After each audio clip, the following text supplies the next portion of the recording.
What's up? I'm here with Kyle Carnohan, the Superhuman Father. If you guys don't follow this guy on Instagram, you need to. He's always putting out motivational stuff and showing people how to live. Kyle, dude, I appreciate you, brother. Yeah, thanks for bringing me up. Yeah, man, for sure. So walk us through who you are. Who are you, man? Walk us through where you're at today. Who you are, you do today, and what do you do? You help a lot of people out. I follow a lot of your content. I think a lot of people do. And it seems like you've really become a pinnacle leader to Superhuman Fathers, right? Yeah, man. So I'm in this weird place in my head where, like, the question, who are you, is so interesting because when you make a big jump from what your identity kind of is. So I was a fireman for 15 years and now it's weird to say that I'm not, right? So people are like, oh, tell me what's, It's an identity. Yeah. It becomes an identity. And then you make this shift to where now I am the creator of Superhuman Fathers and a leader of men and a movement and a coach. And that's what I do. That's what I live. That's what I breathe. Yeah. That's everything that's at the forefront of my mind. Other than my wife and my kids, that's all that matters to me. That's been a massive transition, has it not? Because I know I've been an entrepreneur for almost 10 years, but I can remember getting from being like an hourly employee to starting my own business to that transition. And my transition, I would say, is probably a longer transition. Like, it's more traditional transition. You literally went from like a career employee, am I right? To Yeah. a firefighter, building up that paramilitary organization type thing, the brotherhood of the firefighter, to, dude, within what, 3 years? How long has it been? 3 years since you started Superhuman Fathers? 2.5 years. 2.5 years to be a full-blown entrepreneur. Yeah. And helping other people, which is even cooler, right? It's not like you started a business that sells a product. You literally are changing people's lives. Yeah. So there's a lot of responsibility on one, the business front, obviously the family front, which we talk about all the time, which he's one of my brothers. I get to talk to him about things you go through during business. And, but also other people, and their changes at the same time. It's a lot of responsibility. Yeah, especially if you give a shit. Yeah. Like here's like in all spaces, whatever business space you're in, there's people that give a shit and there's people that don't. And if like your level of love and care will also be your level of pain that you have when things are not going right. Or when you fuck stuff up. So it's this balance of being able to forgive yourself for being an idiot. And at the same time, being able to brush it off and move forward. And you jump into this entrepreneur space and have a 7-figure business overnight where people are involved and their lives are involved. It's like all directions of just big decision making, questioning yourself. Like, did I say the right thing? Did I guide this the right way? Is this program set up right? Oh shit! Look at the back. Oh, what taxes? What the fuck are taxes? They take that out of my check. Right.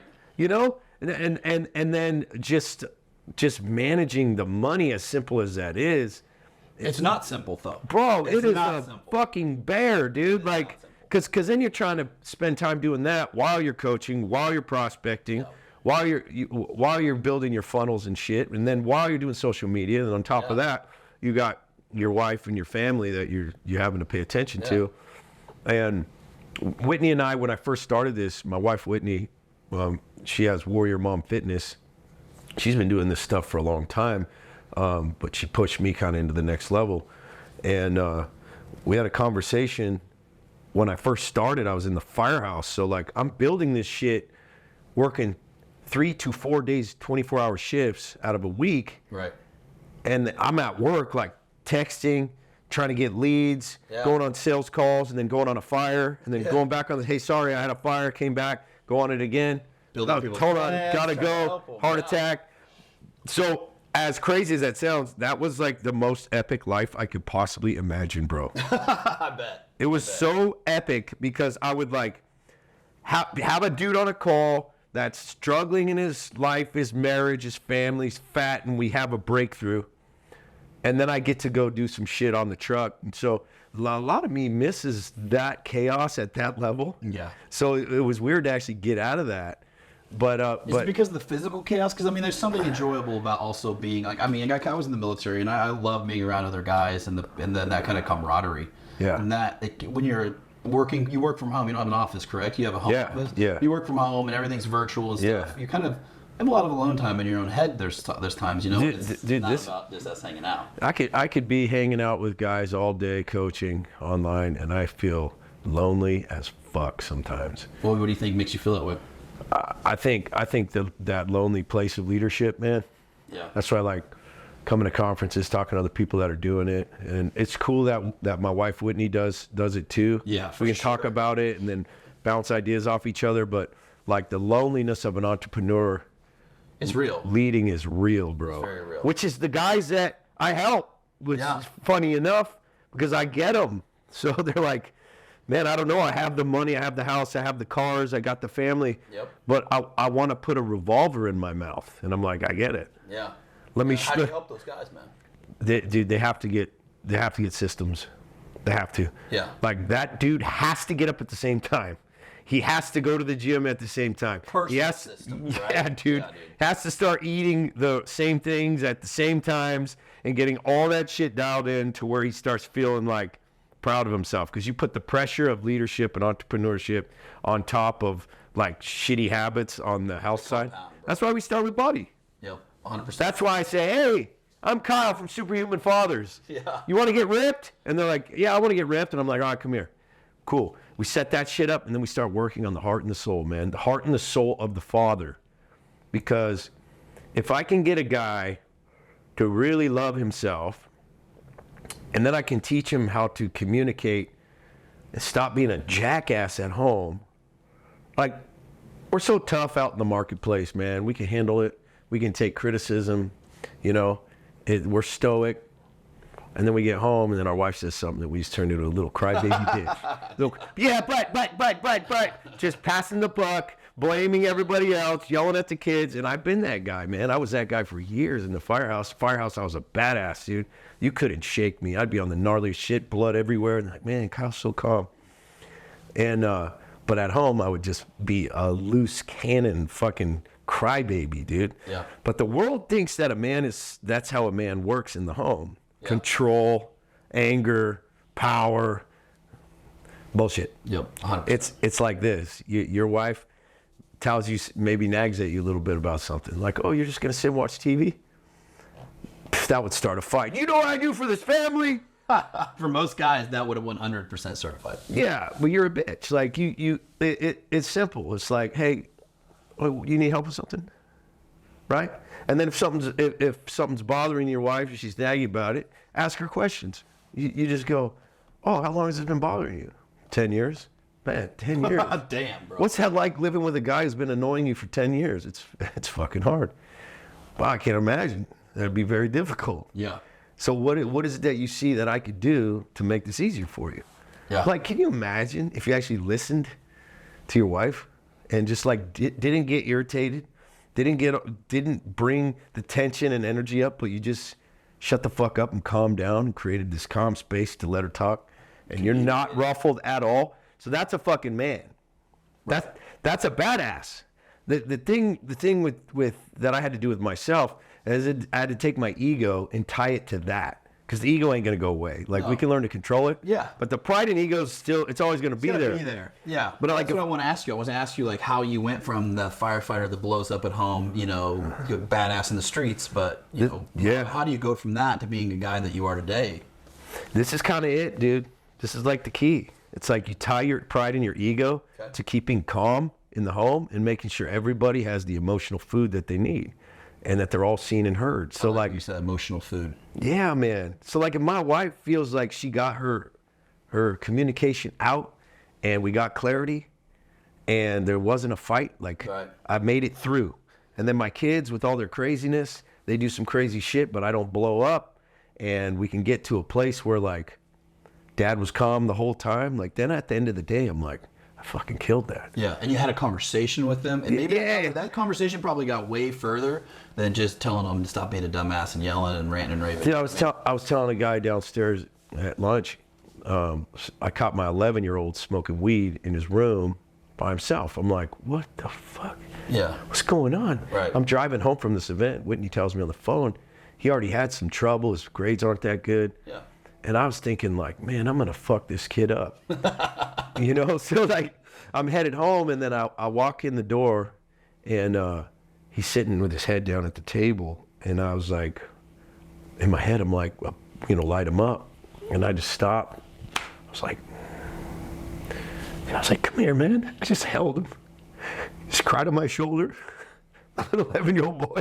He had bushy hair. And I was petting his hair. Cute hair on those kids, boy. Dude, he's just crying on me. Yeah. I didn't say a word. I just held him. He thought I was going to light his ass up.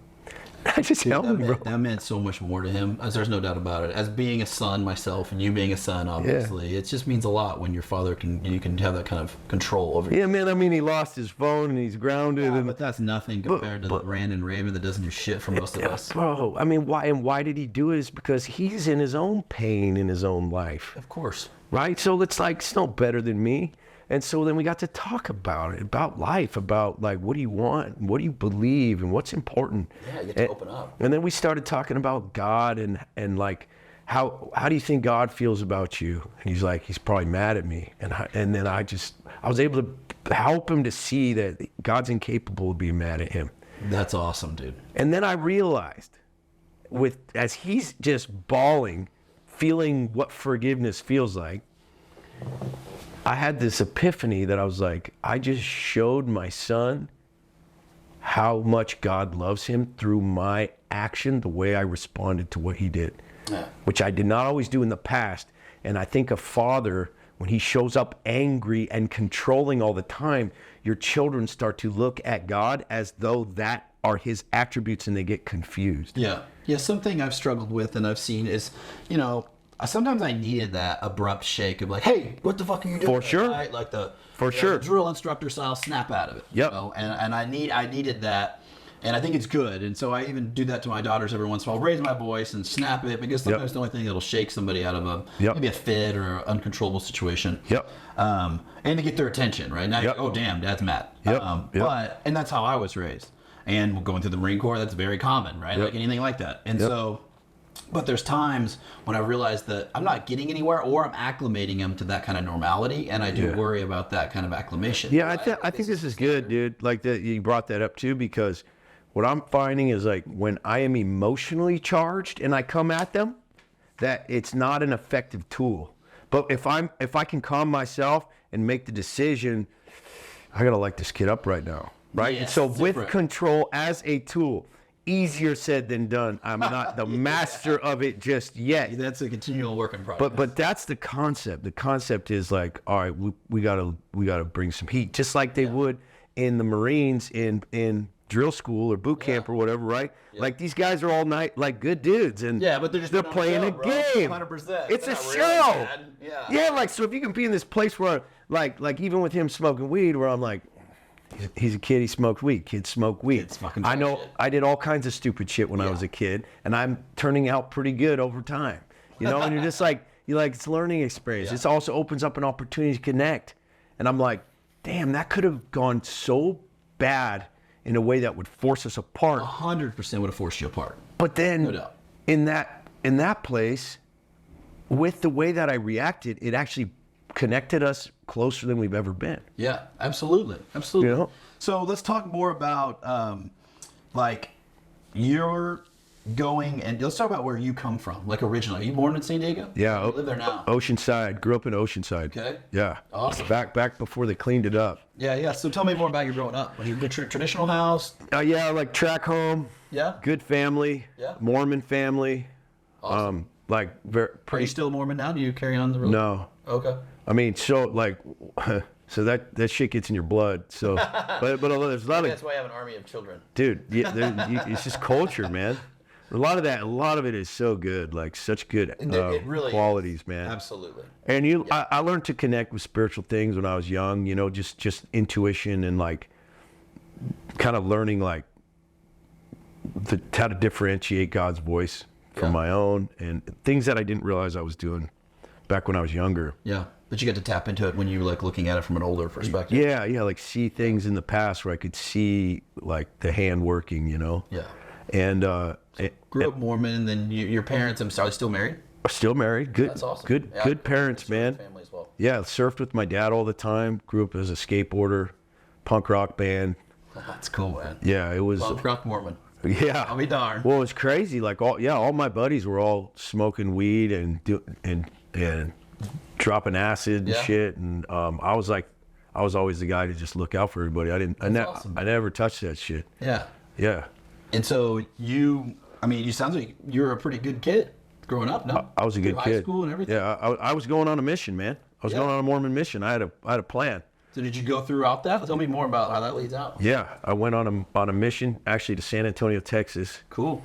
And like, I've always been somebody that, like, when there's something to be done that is like tied to a spiritual cause, like, my level of attack is out the roof. You feel it. Yeah, so like I was all in on that game. Yeah. I knocked so many doors, man. I sold religion like a motherfucker. Like, dude, if I was selling solar, The Mormons are going to be happy about it. yeah, some of them. They're selling solar, you know. Yeah. If it was solar, I would have made a lot of money when I was 19, for sure. But awesome. it was a great experience, man. Like, really good. I got to a point where, like, I just didn't think about myself at all. Zero. It was a weird, like, Zen-like experience. How old were you? 19. Yeah, at 19. I mean, I can tell you right now, most 19-year-olds are thinking about only themselves. Yeah. And I think there's a lacking of that, some kind of opportunity like that, like military or... Oh, that changed mine, for sure. Yeah, Yeah, because it was about you, right? It's about our brothers instead of about me. And you got to do hard shit. Like, it was hard, bro. Like, I was up at 6 every day as a 19-year-old. No TV, no communication. Super strict, right? Yeah, no communication with your family. Yeah. Like, no, old girlfriend, gone. Like, I had a girlfriend. I'm like, bye. Yeah. I'm giving my life to God. Yeah. And you may be a part of it if you're still here in 2 years. 2 years. Wow. So you did that for 2 years. No dating, no TV, no movies, no days off. Just constantly beating the streets. All you're doing is Spreading trying to... the word of Mormonism, correct? Yeah. Yeah. And in the end, it's awesome. It's Jesus. It's just... Just in a Christianity and religion. In a different culture. Yeah. How do you feel like growing up Mormon has affected you and your family now if you not continue to stay in the culture? Yeah, I mean, I see so many good attributes that came from it. For a while, I just like kind of got pissed at God when I became a fireman and started to see all the chaos in the world. The negative. I went through that phase of like just seeing so much blood and horror, so many just terrible things with kids that I was just like... That'd be hard. That'd crush, for sure. Children, for sure. I didn't get it, man. And then I was like this last year, I started to see it. I almost had to get out of the firehouse to actually see it, where I was like, oh, God looks at the human body very different than we do. Like, he looks at blood like it's oil to the machine, and the whole process of this life. Like, we're so afraid of death and blood and all this, but it's all just human. True. You know, and so there was Good way to put that. kind of this understanding that, like, he don't care. He's like, yeah. So kid gets run over by a car. He's like, it's like he's in my arms now. Like, what are we so worried about? Good question. It's like That's true faith, right? yeah, that's like really, really seeing and believing that there's something out there, you know? Absolutely. So you get out, you do that mission for 2 years, and then you go you go to college, you go to fire. Bank teller. Bank teller. Didn't even know what a checking account was. Awesome. So you're just working the front. Yeah, I get in there. They're like, "How did you get hired?" How are you, 20 years old this You time? got to put it in the savings. You get 21. Okay. Never had a bank account or anything. And they're like, "You got to put it in the savings account." I'm like, "What's the savings account?" They're like, "Did you know somebody?" I'm like, "I did." Yeah, I did. So then I started like, they're like, "Hey, you got to sell these products, and then there's a competition for how many people could get people over to the new accounts."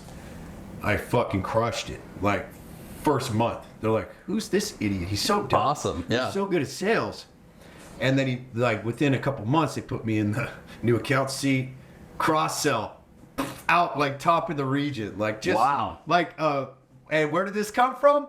Knocking doors and talking about religion, It's bro. the best learning of sales right there, dude. I bet. I mean, that's amazing. That was it. So How'd like, you get over that fear of like reaching out and touching people and that's talking it. to them? And I learned how to, on my mission, I learned how to connect, dude. I could knock on someone's door and they'd be like, "I'm not interested," and I would just look at them and they'd be like, "Come in." You know, like Crush 'em. But there's a love there. Like there's a love that you can give someone through your eyes, True. from your heart and your soul to where they go, that guy's different. Yes. And I want this person in my life. I don't care what you're selling. Yes, it's genuine. Yeah, It is genuine. People are. It's hard We to connect get. exactly like that. Yeah. And so, your bank teller, what do you do? How long were you that? So then it was bank teller, new accounts, equity lines, and then they gave me a desk in the mortgage Boom, spot dude. within a couple of years, and I spoke Spanish. Do you still? I mean, it's Hang on to it, yeah.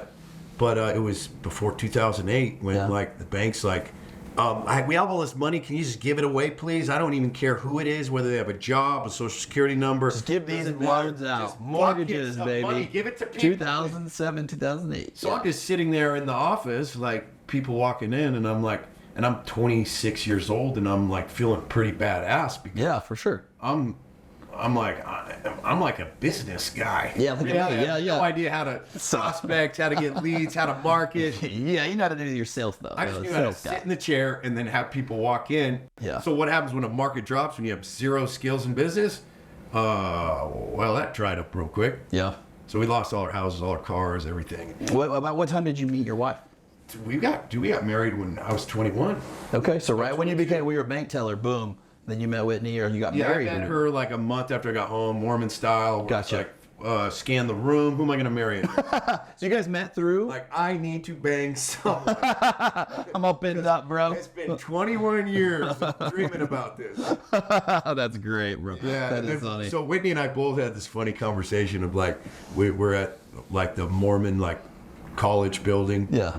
At Palomar College in San Diego, and she's like, we're like, man, you were the best option. She's like, yeah, you were the best option there too. So Just shook hands and agreed. bro. We're just like, let's just settle with this. Yeah, let's just get married. We both want to get this done. Yeah, we're all revved up. That's so funny. That's So then we great. banged out 5 kids and had an epic life adventure. I'll be damned. That's great. But yeah, so that was it, and then the meltdown. So the meltdown of 2008 crushed you guys. Did you lose your job? I said. Yeah, I moved from Washington Mutual, and then Wachovia bought me out, which then became somebody else. No, Wachovia bought Washington Mutual, I think. Yeah. I don't. So Dude, I tell, went tell to me like about your 3 family dynamic at that time, right? Like, so you're married. Is Whitney working? Do you have kids at the time? Oh, I mean, Whitney's not working at the time. Yeah, because you're making good money. Yeah, it was flowing, dude. Like we were, like back then, dude. And We you're get in a your 20s, bro. $25,000 check, bro. Yeah. Oh my god. Ballin'. With a check. Yeah, like, ballin'. from the bank. Yeah. I had that check once. I gave it to Whitney. I was like,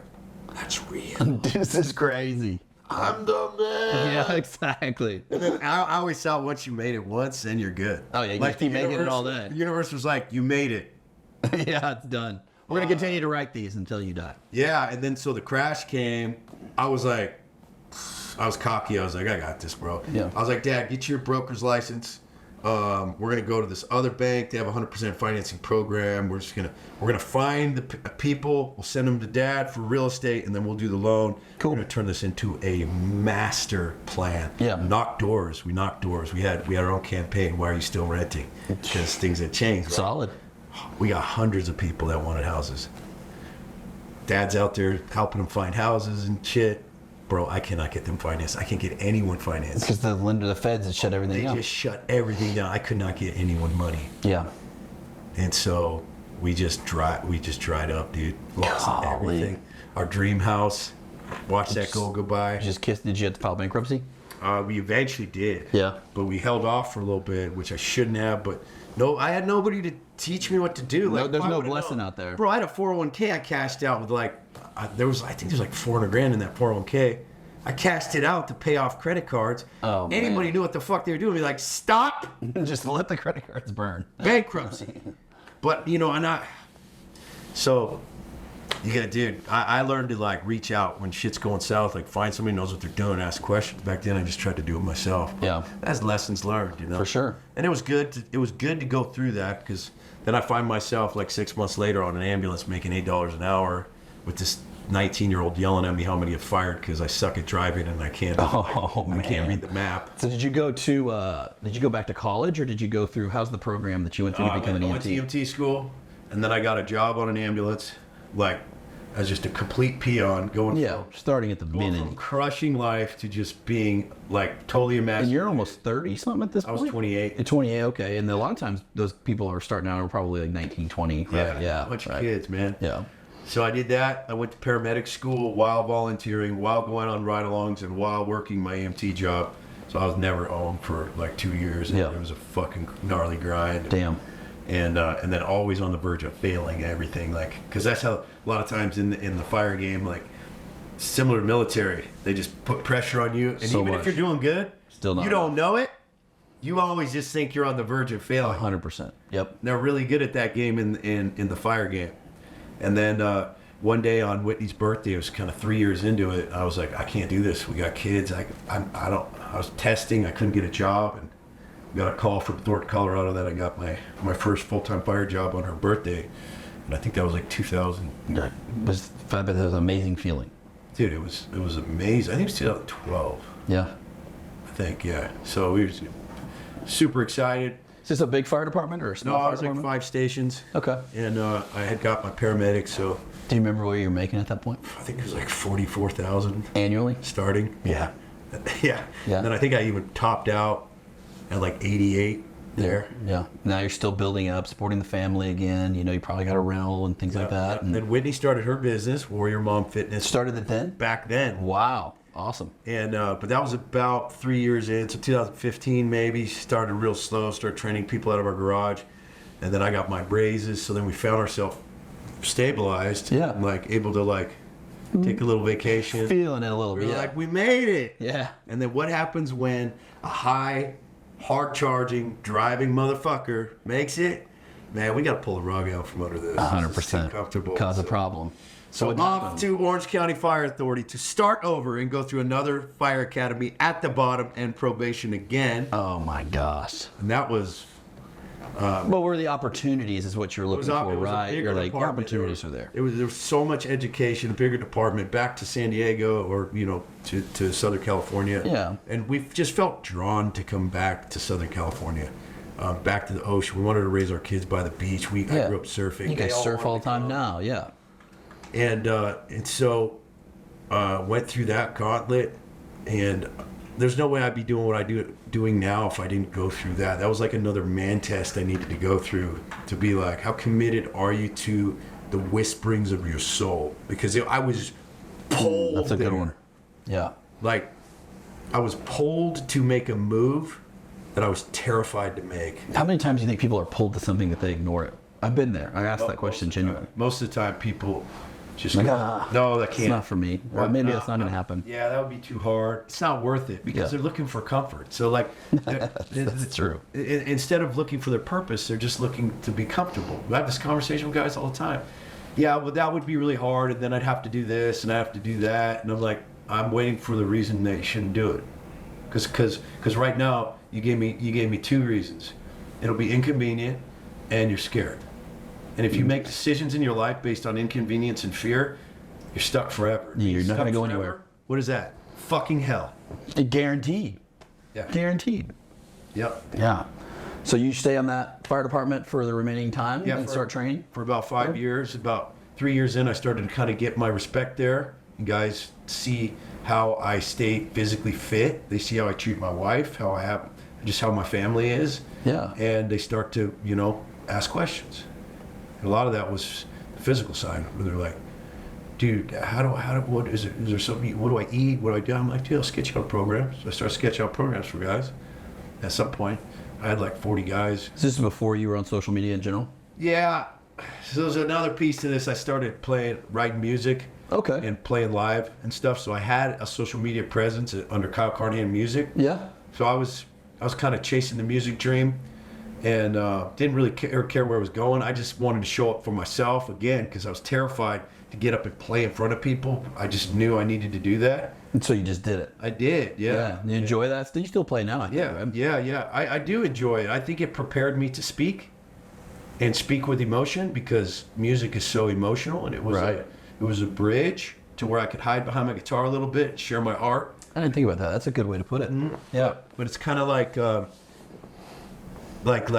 if I were to put my guitar down and just sing, it would be like, ah, you know? So Yeah. it was like a little crossover point. And then in my Instagram, I started talking about fatherhood and things on that. And now there was this one day where I was on Instagram. I was like, I'm going to start another one. I started another one. And I just wrote with my thumbs. I wrote Superhuman Fathers. Just wrote it, man. Like, what is that? What is this? And then I made a video and I said, I don't know what this is. I just felt compelled to make this. And I don't know why, but I'm just going to Yeah. share some of my stuff. Yeah, My you're thoughts. putting yourself out there, huh? Yeah. And then I got real honest about how fucked up I was. Right at the beginning, just out of the gate. That's it. I was too angry as a father. I wanted to be held accountable. I wanted to be a better dad. I wanted to be in that like magic place as a father where you're just in that true leadership position. I wanted to be that all the time and not drift out of it. Right. I would drift out, and then I'd get angry, and then I'd have to apologize, and it was just chaotic, you know? And a lot of guys connected with that message. And then my little Marley, we were in the hospital. My accident baby girl, she's about to be Awesome. born. Yeah. And I'm in the hospital, and I was like, man, I need to be better. Like I just need to be better. I don't know what that means. And I was on Instagram, and there's another one of Wes Watson's posts. And Yeah. I was like, dude, I'm in. And we knew each other from back when we were kids. We used to skate. Okay. So like, Did you guys go to school together or just skate together? no, he was younger than me. So we Yeah. skated when we were real young. Like he was like 7th grade or something. Okay. For a couple of years, and so I got on his program. Yeah. And you know, I was in good shape, but I just Yeah, wasn't. you're a firefighter. I mean, yeah. I just wanted to go next level, you know. And he, in his program, in his mindset, and just being around him, I just saw how much more I could do. And then him and I had a conversation where we're sitting there, and he's like, Kyle, dude, you got a coach, man. And I was like, oh, I don't know. And he goes, you do the most. Like, I work with a lot of high-level motherfuckers. He's like, you do the most. And I'm like, what does that mean? He's like, you're playing, writing music and recording it. You're a fireman. You skate with your kids all the time. You work out all the time. You're ripped now. You got this beautiful wife. You're working on building businesses, because I was starting some supplement stuff. Just Yeah, playing, I was playing with stuff because I was around entrepreneurs. For sure. And he's And like, you're driven to do something better. he's like, you're the guy. And I was like, man, I've seen Wes tell the truth a lot. And he's told the truth to me real hard sometimes, and I've seen him light some other people up pretty hard. I go, this dude don't lie. I'm like, Wes Watson's telling me that I do the most, and I need to do this. I'm like, okay, I better do it. yeah. And, Hell yeah. just put it out on Instagram. And so you started with the people in the fire station first, though. I mean, I those did. people, you guys started giving Bro, them I had- diets and then moved? I had like 10 transformations before I even turned it into a business. That's awesome. I was obsessed with transformation. Just the diet part, really, at first? Was it just like, man, we just like to work out and talk about macros and things like that? Or I've never been just about the diet part. it's just not who you are? You want to talk more in depth about It's the always things? been full philosophical conversation. Well, I don't think it. I mean, I guess the truth is, like, even the gym and fitness and stuff never is just about that. Like, if you and I worked out every day, we're not just going to talk about muscles and eating. Yeah, it just automatically kind of connects. It does. Especially when you're just a deep person that like truly desires to be I think better. it's the beginning of maybe self-development, right? Like, bro, that's why I put it out. I go, hey man, you want to get ripped? Come see me. Yeah. And then it's that soul and heart gateway drug bro. to a more successful life. You know how often we talk about working out and shit in our Zoom calls with our group? Like, It's barely any. like very close to zero. Yeah. Because it's like, hey, follow the program, and then we're gonna work on the heart and the mind and the soul that's gonna put you in a position to where the program, you're gonna follow it. Right. Because you have an understanding of what's at stake. Your soul is connected to your purpose because you're connecting to God, and He's whispering to you, and you're finally listening. Like, I need you to build this weapon so that you can fulfill your purpose in this life, one of which is being an example to your wife and your kids. Yep. The start of it. And commit to what they say they're going to do in the first place. Tie great spiritual meaning to your daily habits, and you will finally follow through. This is what we found. And I found that in the firehouse, and then we've just gotten better at seeing clearly what that looks like, what it means, and how to implement it over time. But the transformations were so epic that as soon as I put them out to the world and said and connected an offer to it, it just kind of exploded. Boom. So let's go to there.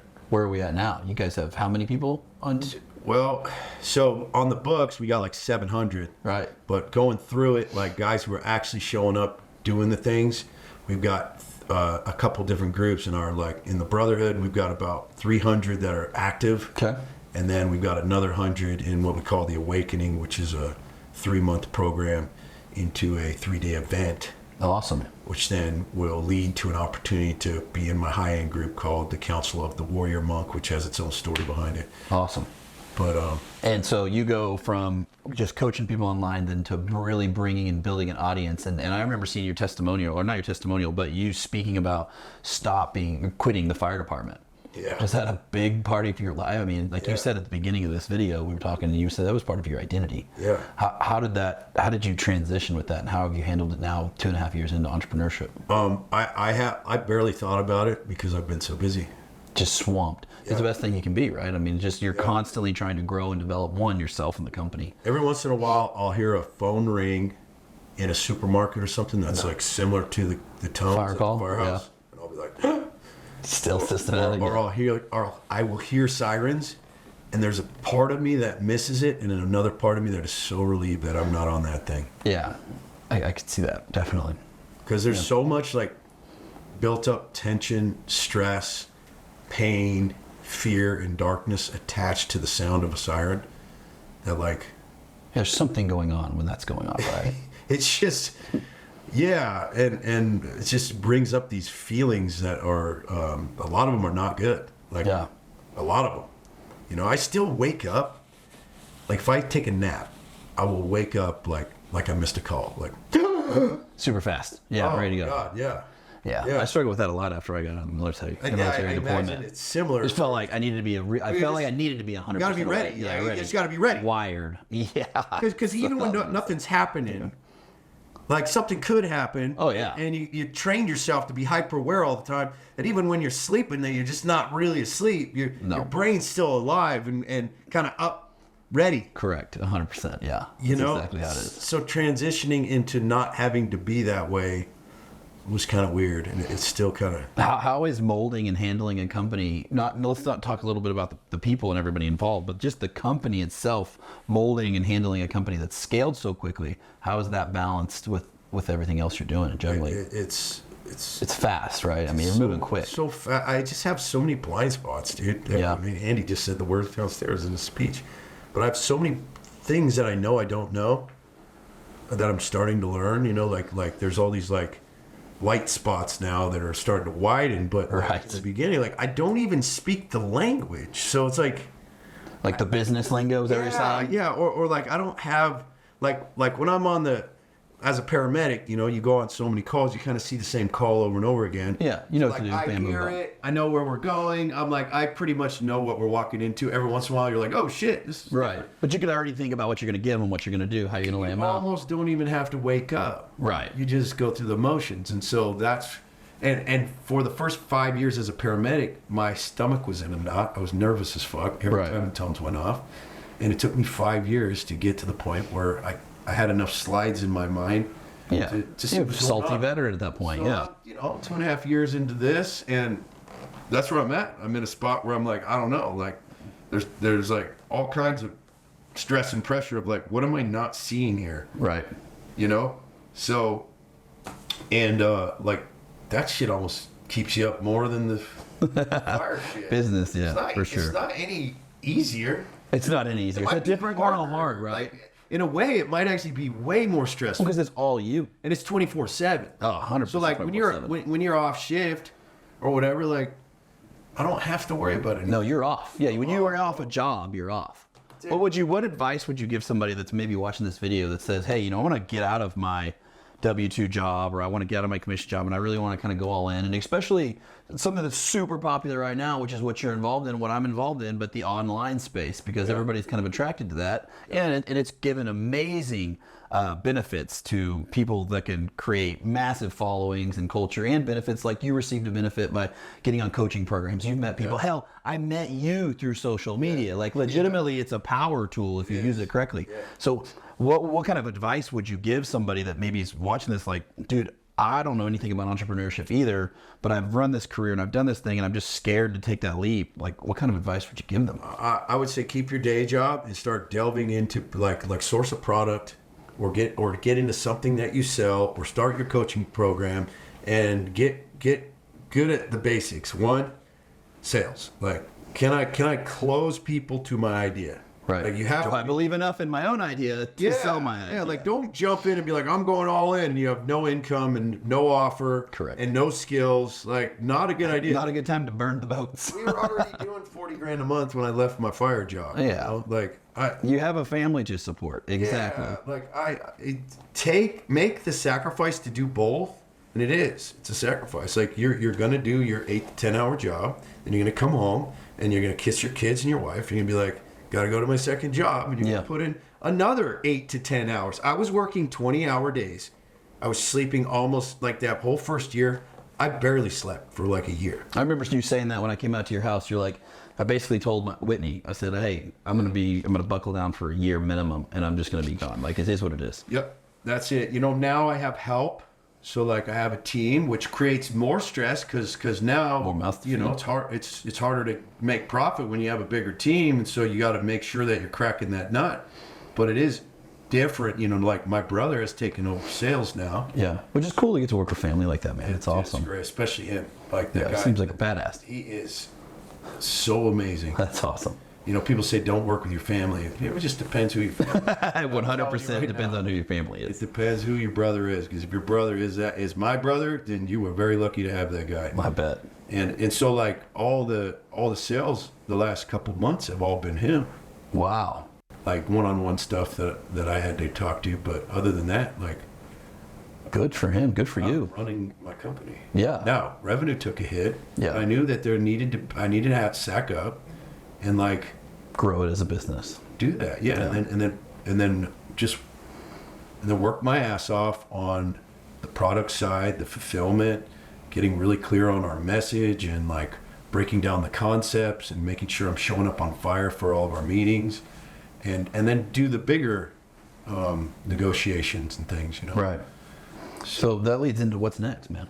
Where do you guys see yourself in like the next 2 years, 5 years? Right now, so I shut everything down. All ads, all paid everything. I shut it down because as a new entrepreneur, we had a record month. It was like a $300,000 month, and I'm looking at the account. I'm like, that doesn't make sense. That's not what I'm seeing here. How the fuck would anyone spend that much money in 1 month? I'm like, that's not possible. I'm a fireman mind, dude. Yeah. Like, I'm like, if you make that much revenue. It should be right here. And so it was a come to Jesus. Yeah. And then the next month we were like less than 200,000, which happens. But then there was a dip in the bank account, and I was like, okay, wait, this shit's getting real. Yeah. I was like, hold on, what the fuck just happened? Starts cooking quick, doesn't it? But the months go by so fast that you're just working, and then in my mind, I'm Months like, go by sell so more, fast. sell more, sell more, just sell more. Yeah. What is sell more? You know? Like, that was it. But there's still so many holes in the bucket. There's so many holes in the bucket. So I go to the account, bro. I'm finding like Why were we spending money on this? I found so much shit, and I had a team that was supposed to be watching that shit. Yeah. It was a team of 5 people that was spending way too much money on, and spending way too much money on for the size of my company. Yeah. I mean, just now I see it as common sense, but then Isn't that how all learning lessons are? it is, man. And so I had to get a hold of the account, cut expenses massively. I'm finding coaching companies that were charging me $1,000 a week that I haven't even been using, and I'm like, I canceled that a year ago. So Oh my I did gosh, find like $40,000 in my pocket, which is nice when you're walking down the road and you're like, oh, forgot where I put that. Yeah. So hell that yeah. was cool. Especially in business. Because that can burn so fast. Well, in business. if I never saw it, Yeah. it would have just kept charging. I never would have got that money back. Right. Like, You know, and it sounds stupid to be like, hey, make sure you look at your account and go over it every week. Reconcile your information. Just reconcile make sure your that it's accounts. all right, because I'm realizing that it's not going to be all right. Right. There are people charging you shit that they shouldn't be charging, or there are things that are being taken out of your account right now that you would not buy, and you don't even you're know what buying. they are. Yeah, it's Like, automated. There's all kinds of fingers getting into your bank account, and then employees, if you're not very clear with them, bro, they see the numbers too. They're like, oh man, we're killing it. I should kick back. Not only that, but you give them free reign to make some spending decisions. Whatever limit you give them, it's going to be that They're gonna limit. hit that wall. So it's like, well, I wouldn't have done that, but they're like, you gave me a limit. I'm like, So I just felt like I had to spend it all. and why wouldn't they? It's not their Yeah. money. So you're re-engaging. It sounds like you're kind of doing some capital expense, viewing and doing some reconciliation. Yeah. But as far as like the company, like what's your vision for the company in the next few years? Not just the company, but the people that are involved in this too, right? Because that's who's going to watch this. Yeah, I feel like we just rebuilt the plane while it was in the air. Kind of how entrepreneurship is, isn't God, it? it's crazy, bro. So we just changed we changed our offers to fit our target. Okay. And then we also created an elevation so that, because when people stay too long in the same place, they start to get a little crazy. Right. And then they start to think, okay, well, I either want to work here, or I'm going to cause problems, or because or I want to run this place. So Yeah, I'm gonna do my own thing. from the club, they're like, I wouldn't do that. You should probably do this with your business. And I'm like, who the fuck are you? Oh, people start telling you from the bleachers. When did you become a business coach? Yeah. And so, but I get it, because they're trying to help, and they're like, all right, I already got ripped. Yeah. We've been hanging out a while. They need something else. Right. So there has to be a next level, a next stage where they need to get the fuck out. Yeah. Like, simple as that. Exactly. Because then you're going to start weeding out those people that could potentially cause problems, in the community that you're building. It gets stale and nasty, just like it would a pond where the water's not moving, man. Makes sense. So you just keep things moving and keep people moving and keep challenging them, and so now, like, our main product is the Awakening, and you come in and it's a 100-day program, and then you decide at the end, you have a decision to make to move on or get out.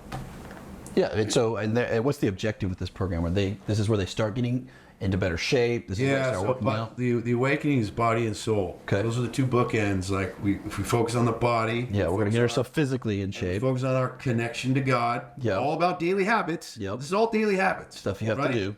Then those are the bookends, and then business and family are in the middle there. So it's going to bleed into the center, and so the idea is to get ourselves right so that it will have a massive effect on our business and our family. The ripple effect on our whole life. Right. is what we want. That's awesome. Yeah. And so as they elevate into the council, then we go much deeper into each piece of the game. Got it. So that's the next evolution for somebody that gets, say I got ripped and now I've got all that down. I'm moving into the council. Yep. I've got habits in place so that I remember my purpose, and I have the weapon that is primed to fulfill that purpose. Awesome. Cool. Dude, next 2 years, you think you're going to have more people on the team, or are you trying to scale it down to where you have a different kind of audience with that offer? I'm super focused on the target right now. Gotcha. And so before it was like bring this to millions. Yeah. And now I'm like, bring it to the right people at the right price, so that they're within my reach. Right. So I can coach them.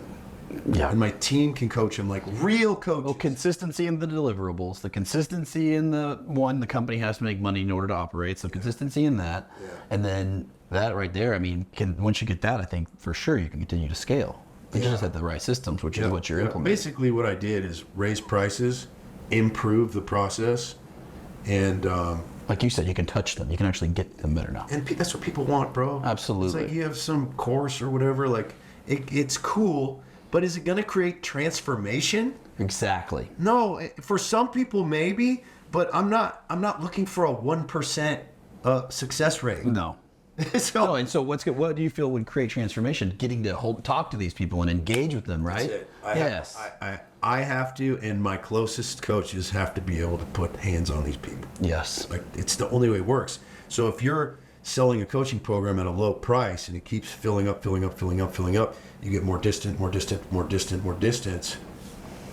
And now, Yeah, what kind of service are you providing? Your service is going down. And you're like, well, if you're doing something simple, like if we were just body composition change, Different story, bro. Cool. Then we're doing a factory, right? Yeah. But- Here you go. Here's your diet. Move But on. that is just the beginning of what I want to be involved with. I Right. don't want to just be like fitness guy. No, not at all.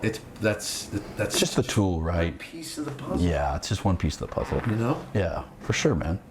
Well, dude, I love this interview. I appreciate you. Let everybody know where they can find you on social media. Obviously, on Instagram, right? Are you doing Yeah. YouTube? Yeah, I got a small YouTube. I've just been super consistent. I've not missed one day on Instagram in the last 3 years. Not one day. YouTube's been sporadic because I'd hire somebody and then I feel you. fire them or they quit, and I'm just like, dude, I can't spend all day on creating social media. Because I've you're kind trying of to got help people. We just hired another guy, Whitney and I both, and like this one, we're like, all right, what we can do. We got to keep this consistent. I think this is gonna work. Yeah. But it's like once you get that game going, man, you got to keep it going. For sure. That's why for me, like talking to you is so much easier. Talking to people makes it so much easier for content. 100%. Yeah. So Superhuman Fathers on Instagram, Superhuman Fathers we even got a TikTok. Nice. Superhuman Fathers on YouTube, Superhuman Fathers on Facebook. Awesome. And Whitney too. You can follow Whitney at what, Warrior? Yeah, Warrior Mom Fitness. Cool. Yeah. That's awesome. Yeah. Dude, and like I said a minute ago, I love connecting with people on social media. It really is a power tool. Don't let it use you. You can use it. And you can connect with people like this. Like I have a great friendship with somebody that he and I didn't know each other over 3 years ago. And you really can find commonality. Like his whole group, your whole camaraderie of people. I mean, you can see it in how they function and helping people. And then, like you said, you can see just the connection you have with real people. Yep. And they're not all in your small town. They're not your neighbor. And if you expect that, then you're crazy. So use this tool to connect with people like Kyle. Reach out to him and reach out to other people that are going to make your life better. So I appreciate you being here, brother. Yeah. Awesome, man. Hell Thanks yeah. for having me. For sure.